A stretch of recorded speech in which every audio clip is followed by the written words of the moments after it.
여보, 저녁 뭐 해 먹을까요? 이 질문을 마지막으로 한 게 언제였을까요? 62세 윤정희 씨는 냉장고 문을 열면서 문득 그런 생각을 했습니다. 남편 박성호 씨가 저 방에서 뭘 먹는지, 이미 먹었는지, 아니면 안 먹었는지 알 필요가 없어진 지 2년째입니다. 같은 집에 살지만 그들은 더 이상 부부처럼 살지 않습니다. 정희 씨는 작은 방을 쓰고 65세인 남편 성호 씨는 큰 방을 씁니다. 생활비 통장은 따로, 식사 시간도 따로, 외출 일정도 서로 묻지 않습니다. 이른바 조론이라는 선택이었죠. 싸우느니 차라리 각자 살자. 2년 전 그렇게 합의했습니다. 이혼은 아니지만 부부도 아닌 같은 집에 사는 타인처럼 지내기로 한 거예요. 처음엔 속 시원했습니다. 밥 안 먹었어? 잔소리 안 해도 되고, 또 어디가? 눈치 안 봐도 되고, 왜 또 그걸 사? 간섭받지 않아도 되니까. 그런데 2년이 지나자 조용함이 편안함이 아니라 무거운 침묵으로 바뀌어 있었습니다. 어느 일요일 오후, 딸 은지가 집에 들렀을 때였어요. 엄마 아빠는 방에 계시겠지. 같이 안 드세요? 빵? 아니, 우린 따로 먹어. 은지는 아무 말 없이 엄마가 차려놓은 상을 보았습니다. 1인분, 김치찌개 작은 냄비 하나, 반찬 2가지. 요즘은 이런 부부도 많대요. 은지가 애써 밝게 말했습니다. 그냥 각자 행복하게 지내는 거잖아요. 나쁜 건 아니에요. 정희 씨는 고개를 끄덕였지만 가슴 한쪽이 서늘했습니다. 행복하다고 말할 수 있을까? 저녁 7시. 성호 씨는 자기 방에서 혼자 컵라면을 끓여 먹었습니다. TV 소리가 복도까지 새어나왔지만 정희 씨는 그쪽으로 가지 않았습니다. 예전엔 볼륨 좀 줄여요. 소리쳤을 텐데 이젠 그럴 필요도 없었죠. 방해하지 않는 게 배려라고 생각했으니까요. 성호 씨도 마찬가지였습니다. 아내가 새벽에 화장실을 가는 소리를 들어도 물어보지 않았어요. 괜찮냐고 물으면 또 간섭하는 거 아닐까? 그렇게 둘은 서로를 조심스럽게 피했습니다. 복도에서 마주치면 눈인사만 하고 현관에서 신발을 보고 먼저 나간 사람이 이긴 거라 생각하며 살았어요.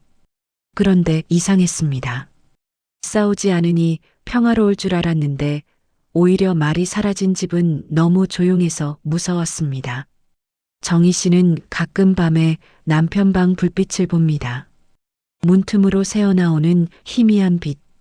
그 빛이 꺼지지 않으면 안심이 되고 너무 일찍 꺼지면 왠지 불안해집니다.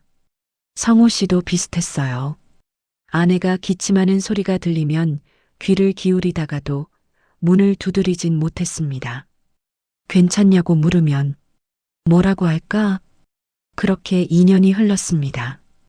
같은 집에 살지만 서로의 아픔을 모르는 두 사람.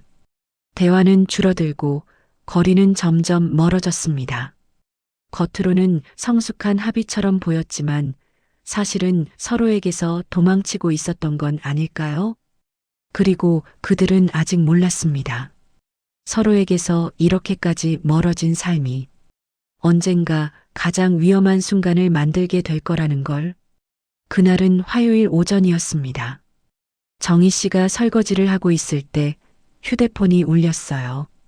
여보세요? 안녕하세요. 국민건강보험공단입니다. 차분하고 정중한 목소리였습니다. 정희 씨는 물기 묻은 손을 닦으며 전화를 받았어요. 고객님 명의로 의료비 환급금이 78만 원 발생했는데 아직 수령을 안 하셨더라고요. 아, 그래요? 저한테 그런 게 있었어요? 네, 그런데 심각한 문제가 있습니다. 고객님 명의로 개인정보 유출 시도가 감지됐어요. 지금 즉시 조치 안 하시면 환급금이 범죄에 악용될 수 있습니다. 정희 씨의 가슴이 철렁 내려앉았습니다. 그럼 어떻게 해야 해요? 지금 바로 금융감독원 보안팀으로 연결해 드릴게요. 걱정 마세요. 신호음이 울리고 곧 더욱 진지한 목소리가 들렸습니다. 고객님, 상황이 심각합니다. 고객님 휴대폰이 이미 해킹당했어요. 지금 이 순간에도 범죄자들이 고객님 통장을 노리고 있습니다. 네, 그럼 어떡해요? 당장 보안 복구 프로그램을 설치하셔야 합니다. 문자로 링크 보내드릴게요. 지금 즉시 설치하세요. 문자가 왔습니다. 평범한 링크처럼 보였어요. 로고도 있었고 금융보안센터라는 문구도 선명했습니다. 정희 씨는 손가락이 떨렸지만 설치 버튼을 눌렀어요. 이거 해야 하는 거 맞겠지? 앱이 설치되었습니다. 화면이 잠깐 깜빡이더니 아무 일도 없다는 듯 원래대로 돌아왔어요. 설치 완료되셨죠? 이제 고객님 통장을 안전하게 보호하고 있습니다. 잠시만 기다려주세요. 상대방은 차분하게 말했습니다. 정희 씨는 가슴을 쓸어내렸어요. 다행이라고 생각했습니다. 그런데 이상했어요. 평소엔 문자가 올 때마다 알림이 떴는데 갑자기 조용해진 겁니다. 왜 알림이 안 오지? 그녀가 은행 앱을 열어보려는 순간 전화기 화면이 또 한 번 깜빡였어요. 그리고 몇 초 뒤, 출금 완료. 그 문자는 정희 씨가 보지 못한 채 조용히 사라져 있었습니다. 10분 뒤, 정희 씨는 은행 앱에 다시 접속했습니다. 잔액을 확인하는 순간 눈앞이 하얘졌어요. 1,000만 원이 사라져 있었습니다. 손이 떨렸습니다. 다리에 힘이 풀렸어요. 이게 무슨... 급하게 은행에 전화를 걸었습니다. 고객님, 10분 전에 출금 내역이 있는데요. 본인이 하신 거 아니세요? 아니에요. 저 아무것도 안 했어요. 그런데 고객님 휴대폰에서 인증이 완료됐다고 나오는데요. 직원의 목소리가 조심스러웠습니다. 혹시 모르는 앱 설치하셨나요? 그 순간 정희 씨는 깨달았습니다. 당한 겁니다. 누군가 그녀의 휴대폰을 통해 돈을 빼간 겁니다. 정희 씨는 그날 밤 잠을 이루지 못했어요. 베개에 얼굴을 묻고 울었습니다. 소리 내지 않으려고 이불을 입에 물었어요. 1,000만 원. 평생 조금씩 모은 돈이었습니다. 병원비로 쓰려고 혹시 모를 일에 대비해서 모아둔 돈. 복도 건너편 남편 방에서는 TV 소리가 들렸습니다. 말해야 하나? 하지만 입이 떨어지지 않았어요. 또 싸움 날 텐데. 내가 조심하지 못해서 당한 건데. 이미 우린 각자 사는 사이인데. 정희 씨는 남편에게 말할 수 없었습니다. 3일이 지났습니다. 정희 씨는 밥을 거의 먹지 못했어요. 남편과 마주칠까봐 방에만 있었고 눈이 부은 채로 거울도 보지 않았습니다. 성호 씨는 아내가 이상하다는 걸 느꼈어요. 복도에서 마주쳤을 때 아내의 눈이 빨갛게 부어 있었거든요. 무슨 일 있나? 하지만 그는 묻지 않았습니다. 우린 간섭하지 않기로 했잖아. 그렇게 또 하루가 지나갔습니다. 정희 씨는 홀로 방에서 영원이 된 통장을 들여다보며 울었고 성호 씨는 복도 저편에서 아내 방 불빛만 바라봤습니다. 같은 집에 사는 두 사람. 하지만 그 어느 때보다 멀리 떨어져 있었습니다. 엄마, 무슨 일 있어요? 결국 정희 씨는 딸 은지에게만 전화를 걸었습니다. 그리고 떨리는 목소리로 말했어요. 은지야, 엄마가 정말 바보 같은 짓을 했어. 전화 너머로 은지의 놀란 숨소리가 들렸습니다. 엄마, 무슨 일이에요? 어디 다치셨어요? 아니, 그게 아니라 정희 씨는 목이 메었습니다. 돈을 다 잃어버렸어. 엄마, 1,000만 원이요? 은지의 목소리가 떨렸습니다. 정희 씨는 전화기를 꽉 쥐고 고개를 숙였어요. 눈물이 멈추지 않았습니다. 엄마가 조심했어야 하는 건데. 아니에요. 엄마 잘못 아니에요. 그 사람들이 나쁜 거지. 은지는 화를 내고 싶었지만 울고 있는 엄마 목소리를 듣자 아무 말도 할 수 없었어요. 경찰에는 신고하셨어요? 응, 했어. 근데 돌려받기 힘들대. 은행은요? 거기도 갔어. 내 휴대폰에서 인증됐다고. 내가 설치한 거라고. 정희 씨는 한숨을 쉬었습니다. 다 내 잘못이야. 내가 그걸 왜 설치했는지. 전화 너머로 은지가 한참 말이 없었어요.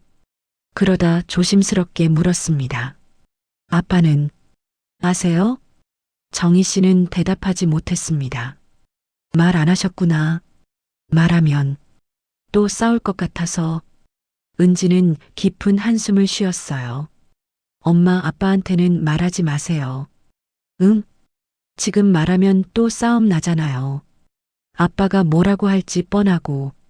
그럼 엄마 더 힘들어지실 거예요. 정희 씨는 가슴이 무너지는 것 같았습니다.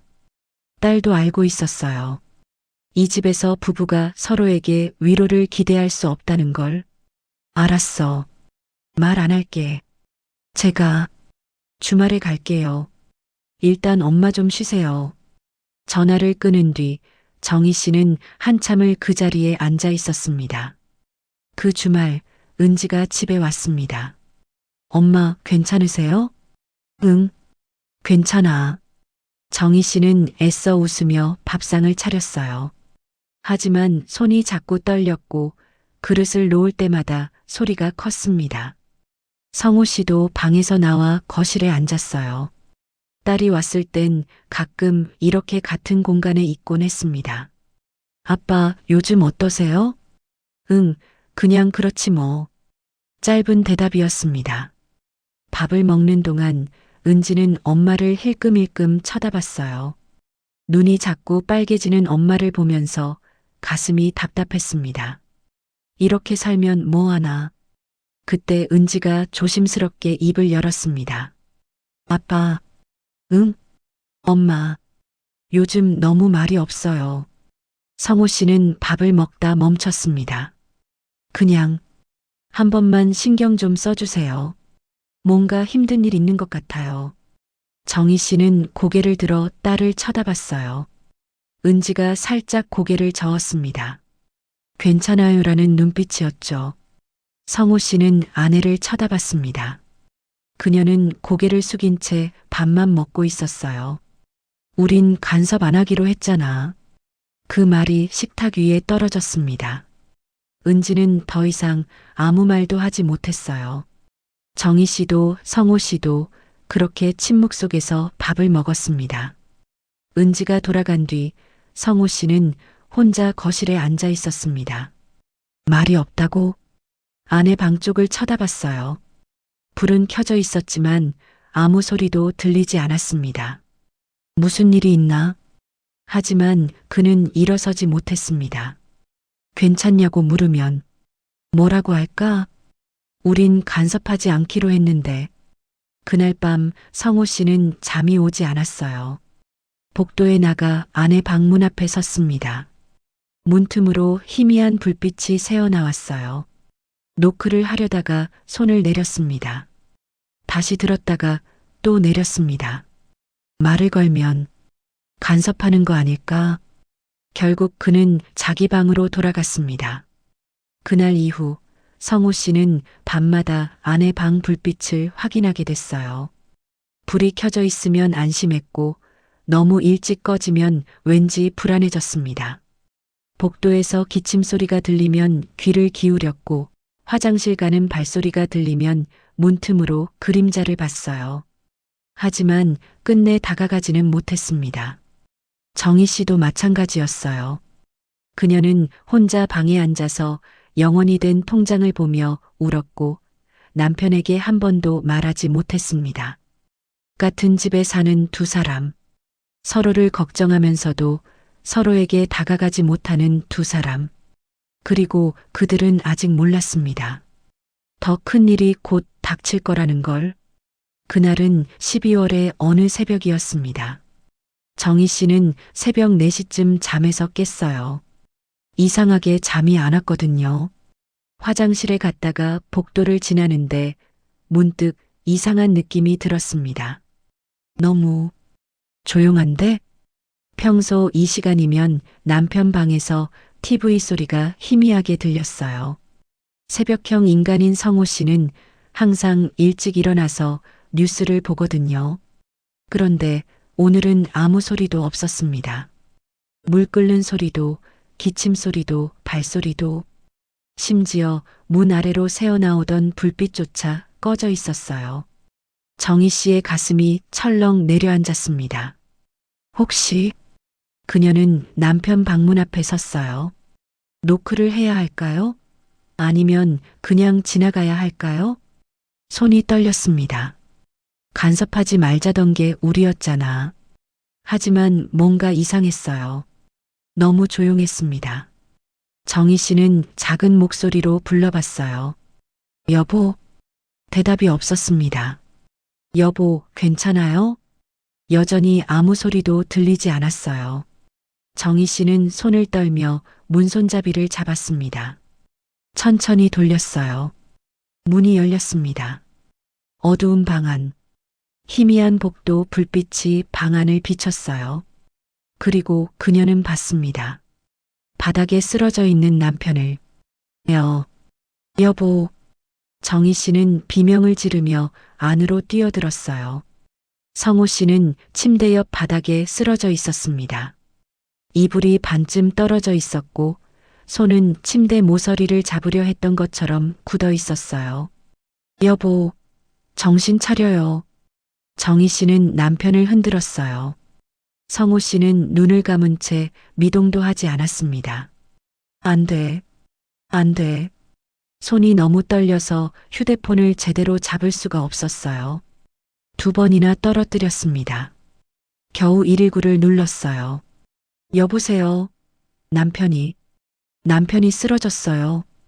침착하세요. 지금 숨은 쉬고 있나요? 정희 씨는 떨리는 손으로 남편의 입에 손을 갖다 댔어요. 희미하게 숨이 느껴졌습니다. 네. 숨은 쉬는데 깨어나질 않아요. 주소 말씀해 주세요. 지금 바로 출동하겠습니다. 구급차가 올 때까지 7분. 정희 씨에게는 평생보다 긴 시간이었어요. 그녀는 남편에게 이불을 덮어줬어요. 떨어진 베개를 주워서 머리 밑에 받쳐줬습니다. 그리고 그의 손을 잡았어요. 차가웠습니다. 여보, 깨어나요. 제발. 눈물이 떨어졌어요. 내가 좀 더 신경 썼어야 하는 건데 언제부터 아팠던 거야? 왜 나한테 말 안 했어? 그때 문득 깨달았습니다. 자신도 남편에게 아무 말하지 않았다는 걸. 1,000만 원을 잃었을 때도, 밤새 울었을 때도, 밥을 굶었을 때도 남편은 몰랐어요. 그녀가 말하지 않았으니까. 우린 간섭하지 않기로 했으니까. 정희 씨는 남편의 손을 꽉 쥐고 울었습니다. 구급대원들이 도착했어요. 언제부터 의식이 없었나요? 잘 모르겠어요. 아침에 발견했어요. 평소 지병이 있으셨나요? 먹는 약은요? 그게 정희 씨는 대답하지 못했습니다. 남편이 무슨 약을 먹는지, 어디가 아픈지, 병원은 어디에 다니는지 그녀는 아무것도 몰랐어요. 같은 집에 살면서도. 구급대원이 조심스럽게 물었습니다. 보호자이신데 환자분 건강 상태를 전혀 모르시나요? 정희 씨는 고개를 떨구었어요. 저희 따로 살았거든요. 구급대원은 더 이상 묻지 않았습니다. 들것에 실려가는 남편을 보며 정희 씨는 따라 나섰어요. 구급차 안에서 그녀는 남편의 손을 계속 잡고 있었습니다. 제발 깨어나요. 이렇게 보낼 수는 없어. 복도를 사이에 두고 떨어져 있던 두 사람. 그 거리가 얼마나 위험한 것이었는지 이제야 알게 됐습니다. 응급실 차가운 형광등 아래 정희 씨는 플라스틱 의자에 앉아 있었어요. 손은 아직도 떨렸고 눈은 충혈되어 있었습니다. 1시간쯤 지났을까요? 의사가 나왔어요. 보호자분이시죠? 네. 정희 씨는 벌떡 일어났습니다. 환자분 상태가 많이 안 좋으십니다. 혈압이 급격히 떨어지고 심장에도 무리가 온 상태예요. 그럼 어떻게 되는 건가요? 일단 입원 치료가 필요합니다. 그런데 몇 가지 여쭤볼 게 있는데요. 의사가 차트를 보며 물었어요. 환자분이 평소 어지럼증을 호소하신 적 있나요? 정희 씨는 입을 열었다 닫았습니다. 잘 모르겠어요. 그럼 최근에 쓰러지신 적은요? 그것도 현재 복용 중인 약이 있으신가요? 고혈압약이나 당뇨약 같은 거요. 정희 씨는 고개를 저었어요. 잘 몰라요. 의사는 차트에서 눈을 떼고 정희 씨를 쳐다봤습니다. 배우자 보호자 맞으시죠? 네, 맞아요. 그런데 환자분 건강 상태를 전혀 모르시나요? 정희 씨는 대답할 수 없었어요. 같은 집에 살았습니다. 2년 동안 매일 같은 공간에 있었어요. 그런데 그녀는 남편에 대해 아무것도 몰랐습니다. 언제부터 어지러웠는지, 어디가 아팠는지, 무슨 약을 먹었는지, 병원은 어디에 다녔는지, 저희가 따로 살았거든요. 목소리가 떨렸습니다. 의사는 잠시 침묵했어요. 그러고는 조심스럽게 말했습니다. 일단 환자분 집에 가셔서 약봉지나 병원 영수증이라도 찾아보세요. 과거 병력을 알아야 치료 방향을 정할 수 있습니다. 네. 정희 씨는 고개를 떨궜어요. 1시간 뒤 딸 은지가 급하게 병원에 도착했습니다. 엄마, 은지야. 은지는 엄마를 부축했어요. 정희 씨는 그제야 무너지듯 딸의 어깨에 기댔습니다. 아빠는 어떻게 됐어요? 입원했어. 혈압이 많이 떨어졌대. 언제부터 아프셨대요? 정희 씨는 대답하지 못했어요. 은지는 아버지 병실로 들어갔습니다. 산소 마스크를 쓰고 누워있는 아버지를 보고 눈물이 났어요. 아빠. 그녀는 아버지 옆에 앉아 손을 잡았습니다. 그리고 복도로 나와 엄마를 봤어요. 의자에 앉아있는 엄마는 너무 작아 보였습니다. 엄마, 아빠가 뭐 드시는 약 있어요? 몰라. 병원은 어디 다니셨어요? 그것도 몰라. 언제부터 어지러우셨대요? 정희 씨는 아무 말도 하지 못했어요. 은지는 한숨을 깊게 쉬었습니다. 엄마, 아빠. 딸의 목소리가 떨렸어요. 이렇게까지 서로 남처럼 살 거면 왜 같은 집에서 버티고 있는 거예요? 정희 씨는 고개를 들어 딸을 봤어요. 은지야. 엄마는 1,000만 원 잃고도 아빠한테 말 안 하고, 아빠는 쓰러질 때까지 아무 말 안 하고, 은지의 눈에서 눈물이 떨어졌어요. 이게 부부예요? 그냥 같은 집에 사는 남인 거 아니에요? 정희 씨는 아무 말도 할 수 없었습니다. 그 말이 가슴에 박혔어요. 남. 그래요. 그들은 남이 되어 있었습니다. 밤이 되었어요. 은지는 집에 가서 아버지 방을 뒤졌습니다. 서랍을 열고 책상을 뒤지고 옷장을 열었어요. 그리고 찾아냈습니다.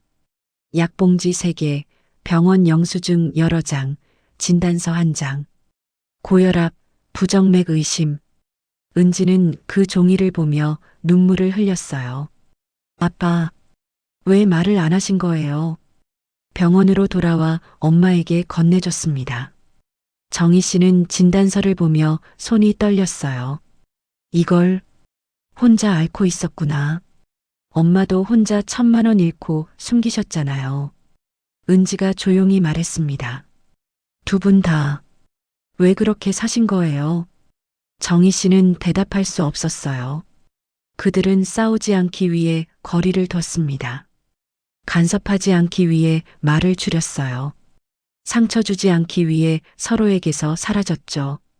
그런데 그 거리가, 그 침묵이, 그 소멸이 결국 둘 다 혼자 무너지게 만들었습니다. 정희 씨는 남편 병실 문을 봤어요. 그곳에 누워있는 남편. 그와 같은 집에 살면서도 그녀는 그의 아픔을 몰랐습니다. 복도 하나를 사이에 두고 그들은 너무 멀리 떨어져 있었어요. 일주일 뒤 성호 씨가 퇴원했습니다. 의사는 말했어요. 다행히 큰 문제는 없습니다. 다만 혈압 관리를 꾸준히 하셔야 해요. 약은 거르지 말고 드시고 정기 검진 꼭 받으세요. 정희 씨는 고개를 끄덕였어요. 네, 알겠습니다. 그녀는 남편의 약봉지를 챙기고 진단서를 가방에 넣었습니다. 퇴원 서류를 받고 휠체어를 밀어 주차장까지 갔어요. 성호 씨는 아무 말이 없었습니다. 정희 씨도 마찬가지였어요. 집으로 돌아가는 차 안, 둘은 침묵했습니다. 집에 도착했어요. 성호 씨는 자기 방으로 들어갔고 정희 씨는 부엌으로 갔습니다. 예전과 똑같았어요. 방은 여전히 따로였고 말은 여전히 없었습니다. 하지만 정희 씨는 멈춰 섰어요. 이대로 또 그렇게 살아야 하나. 그녀는 남편 방 앞으로 갔습니다. 노크를 했어요. 여보. 문이 열렸습니다. 성호 씨가 침대에 앉아 있었어요. 약 챙겨줄게. 정희 씨는 손에 든 약봉지를 보여줬습니다. 아침, 점심, 저녁. 이렇게 3번 먹어야 해. 성호 씨는 고개를 끄덕였어요. 고마워. 정희 씨는 약을 놓고 나오려다가 다시 돌아섰습니다. 그리고 병원 일정, 달력에 같이 적어둘게. 다음 주 화요일이래. 알았어. 짧은 대화였어요. 하지만 2년 만에 처음으로 나눈 서로를 돌보는 말이었습니다.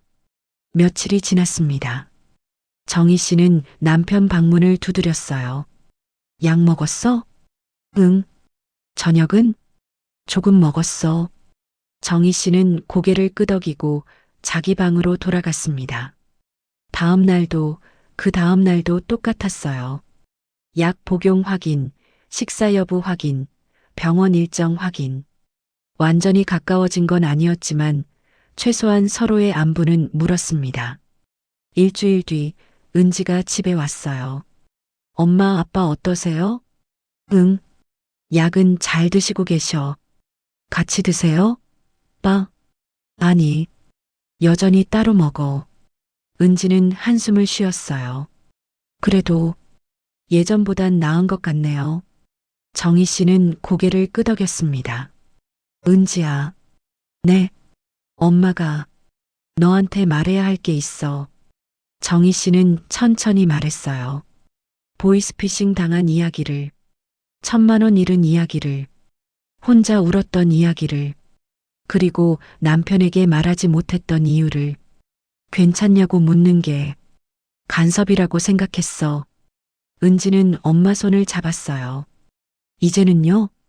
이제는 물어야 할 것 같아. 안 그러면 또 이렇게 되니까. 그때 성호 씨가 방에서 나왔습니다. 저기, 두 사람이 고개를 돌렸어요. 나도 할 말이 있어. 성호 씨는 천천히 앉았습니다. 나 3달 전부터 어지러웠어.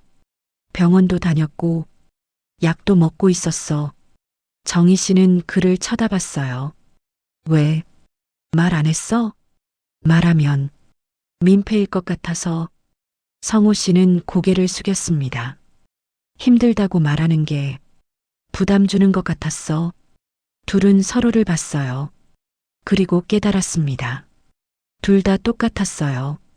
혼자 견디려 했고 상대에게 짐이 되고 싶지 않았고 간섭하고 싶지 않았어요. 그런데 그게 오히려 더 큰 문제를 만들었습니다. 은지가 조심스럽게 말했어요. 엄마, 아빠, 다시 부부로 살 필요는 없어요. 두 사람이 딸을 받습니다. 대신 아플 때는 서로 부를 수 있게만. 그 정도만 해요. 정희 씨가 고개를 끄덕였어요. 그래야겠지. 성호 씨도 천천히 고개를 끄덕였습니다. 그날 이후 그들은 여전히 같은 집에 살았습니다. 방은 여전히 따로였어요. 식사도 대부분 따로 했고 외출 일정도 각자였습니다. 완전히 하나가 되지는 못했어요. 하지만 이제는 달라진 게 있었습니다. 아침마다 약 복용 시간을 공유했고 병원 일정은 달력에 함께 표기했습니다. 하루 한 번은 서로에게 말을 걸었어요. 오늘 괜찮았어? 응, 괜찮았어. 그게 전부였지만 그걸로 충분했습니다. 어느 저녁 정희 씨는 복도에서 남편 방 불빛을 봤어요. 예전엔 그 빛이 켜져 있는지 꺼져 있는지만 확인했습니다. 하지만 이제는 달랐어요. 그녀는 조용히 문을 두드렸습니다. 여보, 약 먹었어? 먹었어. 그럼 됐어. 푹 쉬어. 당신도. 짧은 대화였지만 그 안에는 걱정이 담겨 있었어요. 정희 씨는 자기 방으로 돌아갔습니다.